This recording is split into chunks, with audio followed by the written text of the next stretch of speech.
Welcome back, Nerd Talkers. Welcome to another Fan Friday or Fanboy Friday. At the recording of this video, I was planning on doing a discussion of the brand new Avengers comic that just came out this past Wednesday. Start of Marvel's freaky, fresh start with Avengers #1. But on my way home, I had a big knowledge drop hit, and quite frankly, I don't think Marvel needs any promotion from me because I really want to talk about this. So I think that deserves a change in shirt. So there we go. So here we go. We are talking about DC's new streaming service. Let's start the intro. Boom.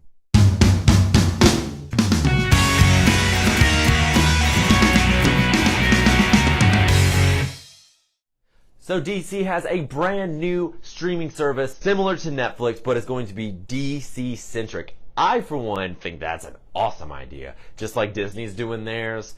Netflix, of course, is the juggernaut it is. DC's throwing their elves into the ring, saying, hey, here's DC Universe. This has got me extremely excited, as you can tell.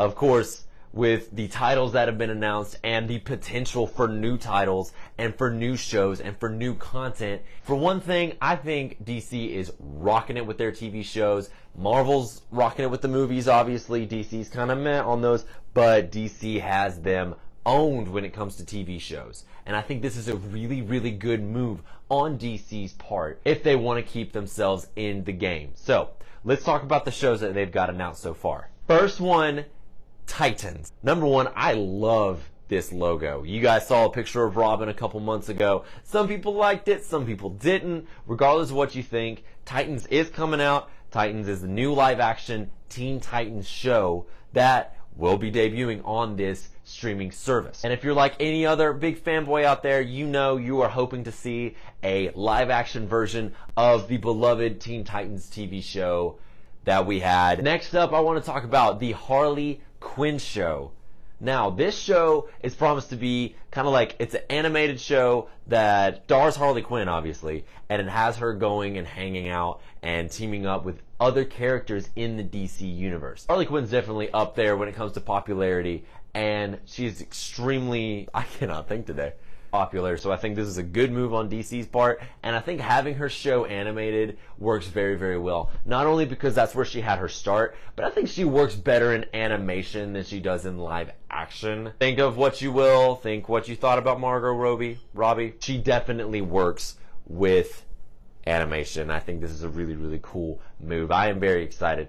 Now, it is also promised to be a little bit more adult-centered. Speaking of adult-centered, Swamp Thing. Now this, I was really, really surprised by this, especially since they have some writers and people that worked on it doing this show. That got me really excited. The show just came in with the announcement saying, hey, we are doing a Swamp Thing show. It is greenlit. It is good to go. Besides that, and a couple of people on board, we don't really know what it's going to be about. But if you know Swamp Thing, you do know it's going to be very character driven. You know it's going to be really cool in the visuals and kind of in there on the horror aspect. That'll be really, really cool to see in a superhero centered show. Definite reason I'm going to be picking up this service is because this is where you're going to get the new Young Justice series. This series being called Young Justice Outsiders. I have no idea what that title means, but I love it. I love the title they have for it. I love the logo they had for it, and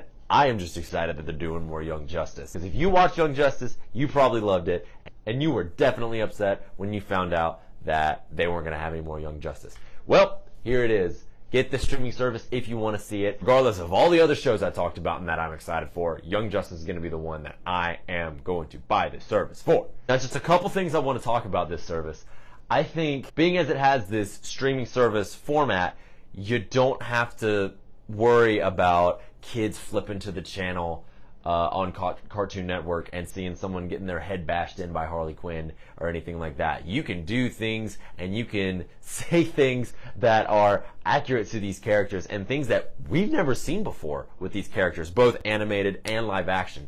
I think this is a really, really cool move on DC's part. I'm extremely excited about it, and I cannot wait to see what DC has to offer with this service and anything moving forward. Now, we don't have a set date on when this is going to happen. We don't have like a monthly subscription price yet. I think all of this is going to come up around the time of Comic-Con, so we'll have to be patient on that. For right now, just be excited that this is a thing that is happening. We're getting a DC superhero themed Netflix service, which is awesome. So I'm wondering, are you guys going to be picking up this streaming service? I know for a fact I will be. Are you excited about this service? Do you think this is a cool move on DC's part? Let us know. Let us talk in the comments below. If you like what you saw here, hit that bell notification so whenever my brother and I post a new video on DJ Ellis, or if you see that we are going live on the podcast every week, go ahead, see what we're doing, see what we're talking about, get in the talk, get in the know. This is the best time to be a nerd in my opinion,